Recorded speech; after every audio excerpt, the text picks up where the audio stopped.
Thank you for joining Pioneer. I'm Chris with Norman Public Library Central, and this is the 20th video in our series on the Swift computer programming language. In our previous video, we added a function to our book class that allowed you to check out the book. This required two private variables, checkoutCard and checkedOut. CheckedOut was a Boolean, a data type that stores either true or false.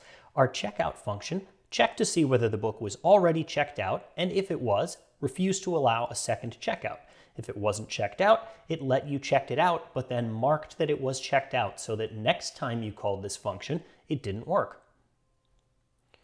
Your challenge was to add another function to this class that allowed you to return a book. Here's my solution. Beneath my checkout function, I've added a new function called returnBook.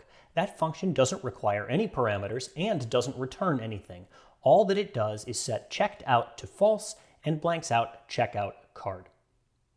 To use this code, I can check out my book here and then return my book here, and if I check it out again here, both of these checkouts should work. So I print out you got the book here, and then I returned the book, and someone else checked out the book. So my return book works great. How about yours? Today I'd like to begin talking about another topic in object-oriented programming in Swift called protocols. So far, our class book does one very useful thing. It allows you to check out and return the book. But in an ideal world, we'd really like to be able to store this information and reload it later, maybe into a file, or maybe something that gets transmitted over the internet. In order to do that, we'd like to use JSON. We've already learned about JSON from the National Weather Service program that we wrote last time. This time, we'll be creating our own JSON, or rather, we'll be making Swift create it for us by telling Swift that our book class conforms to the encodable protocol. Here's how that works. My book class contains 5 pieces of information that need to be stored: the title, author, ISBN, as well as checked out card and checked out. Let's look at how Swift will allow us to use JSON to encode book. I've created a book here. Now let's create a JSON encoder.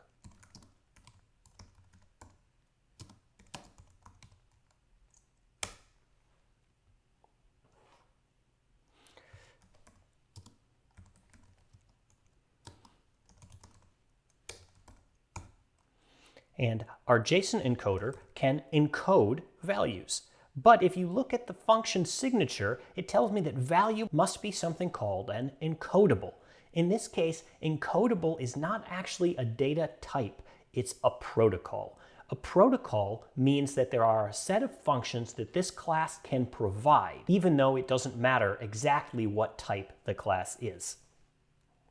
If we attempt to encode our book right now, Swift will complain to us because encode requires that book conform to encodable, and book does not conform to encodable.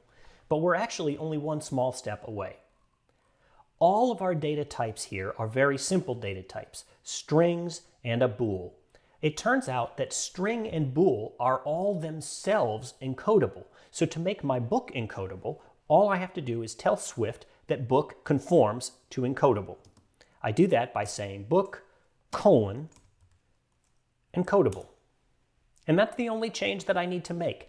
If my data type contained more sophisticated information or required custom handling of the JSON, I might have to actually provide my own encoding function. But in this case, because my encoding is very simple, I don't need to provide anything besides telling Swift that this class conforms to the encodable protocol.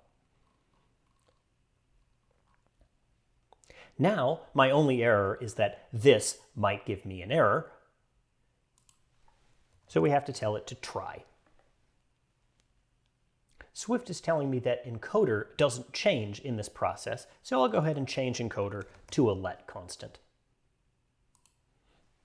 Now I have a data object, and we saw this when we were working with the JSON data from the National Weather Service. We'll create a string with data. That data is our object called data, And as an encoding, we'll use .utf-8, a pretty standard string encoding. Now let's print it out.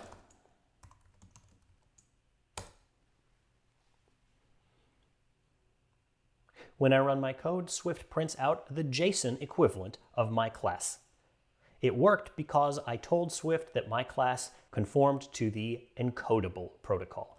There are many, many different protocols in Swift, including, for example, the decodable protocol that would allow a class to read itself in from Swift. We'll work on that next time.